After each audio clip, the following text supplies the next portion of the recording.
So I'm a new duck owner, and I built this coop a couple months ago when I got my first ducks.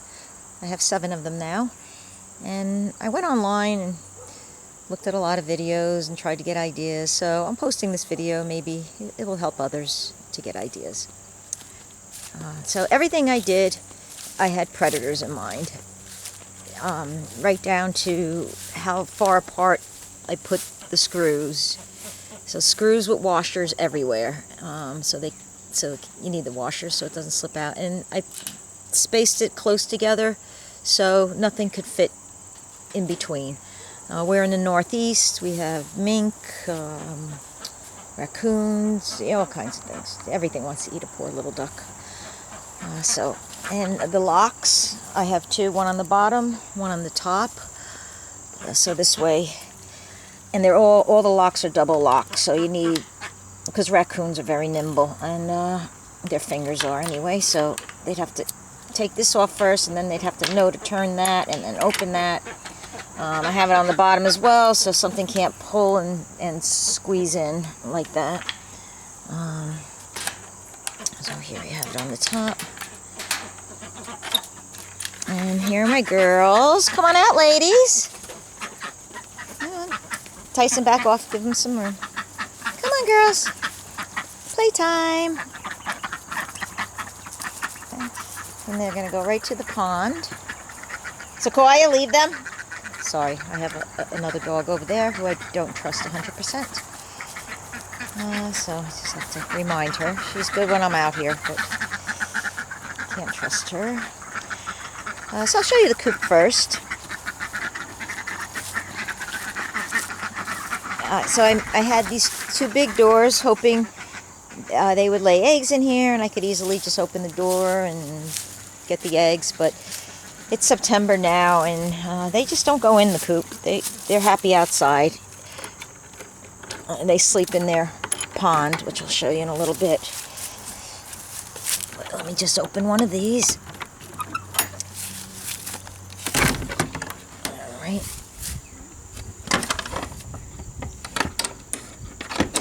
Okay.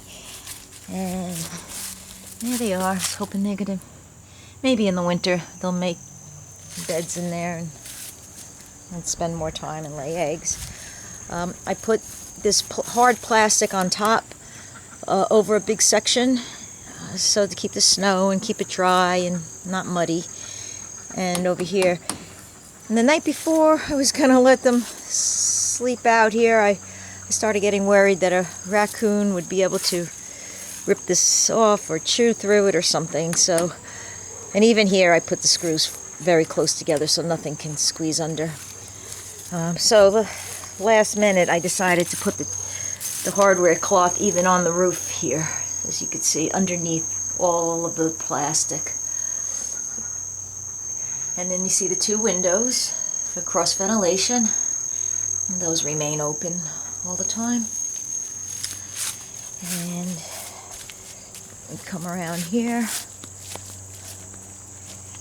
So you can see the roof is just over a section.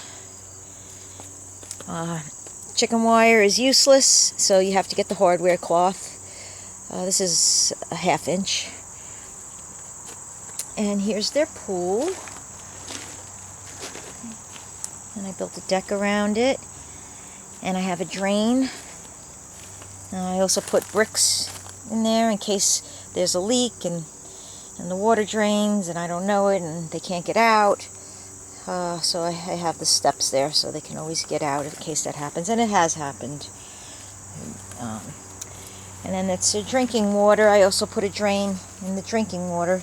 So the 2 of them have drains that go underground, 2-inch PVC pipes.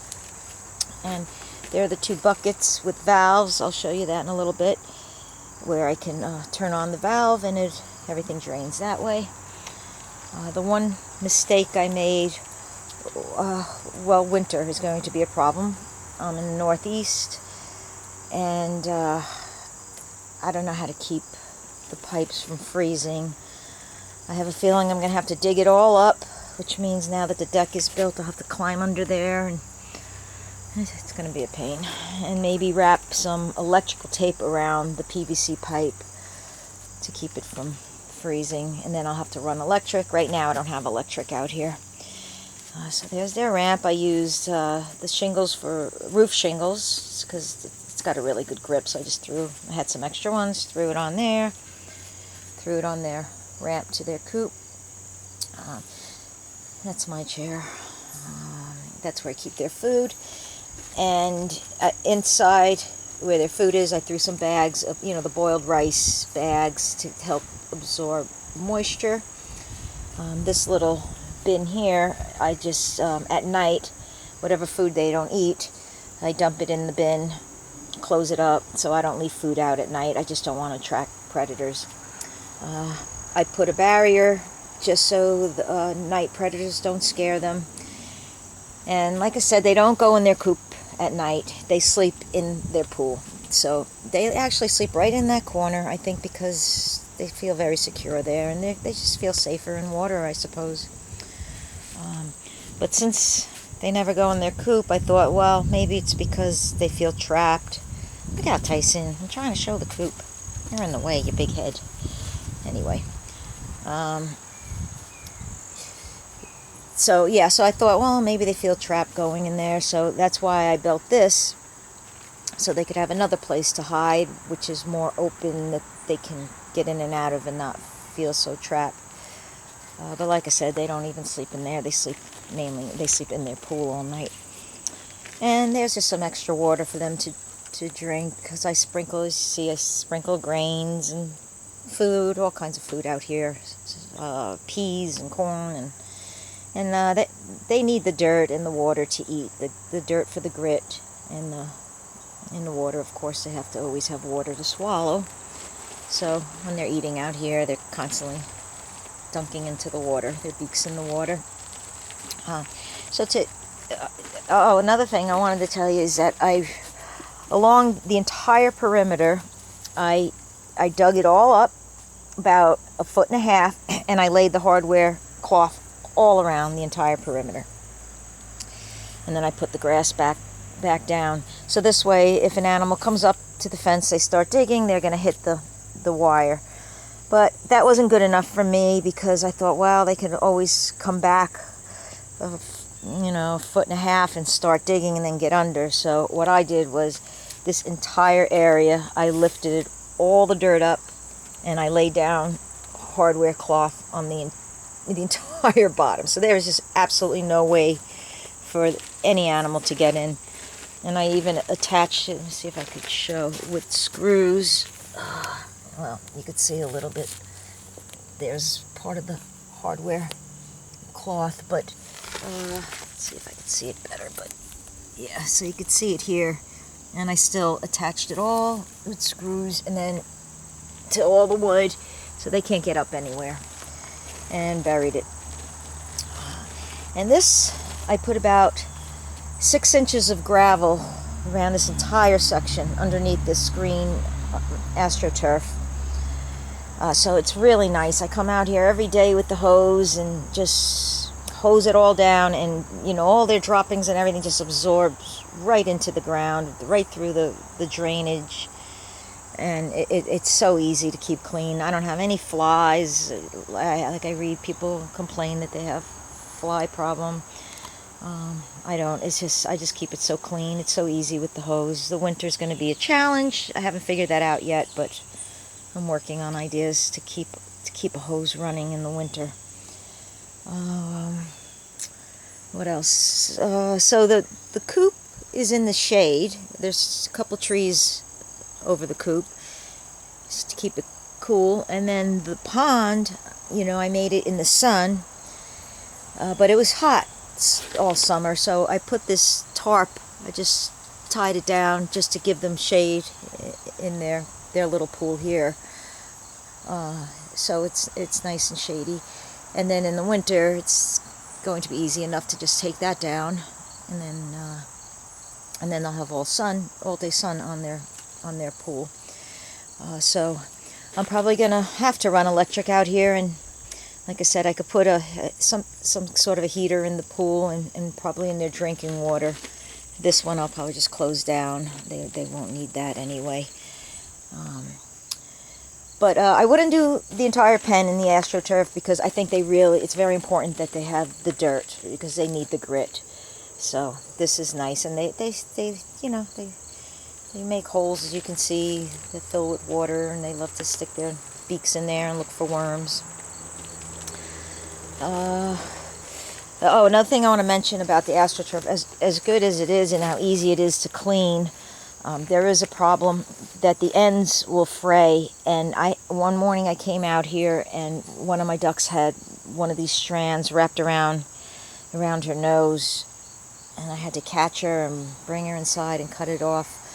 So now I keep really sharp scissors hung up here. They're gotta get really sharp, like fabric scissors, and I'm always checking if there's any frayed areas and to cut it off. It was between this or putting big pebbles on top of it, like river rocks on top of it. I know people do that, and that works well, and that's nice and easy to clean also. The gravel's a little sharp for all the time, although they do like to lay under the deck in the shade there, so I guess it doesn't bother them a whole lot. But the reason I didn't go with the rocks is because I didn't want it to get too hot and burn their feet.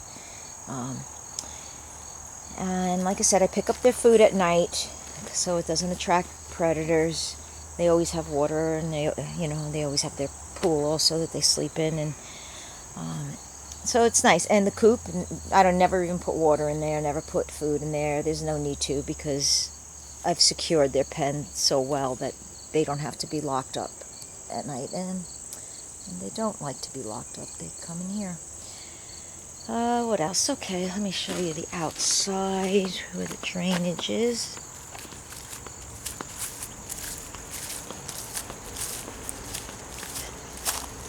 So here's one of the valves.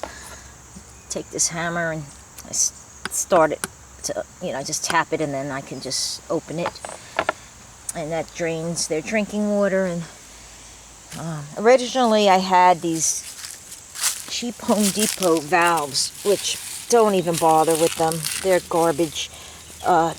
They're impossible. You have to be Hercules to open them. They're so hard. So you need a hammer to open and close them, and then the ends, they break off from the hammer. So it was useless.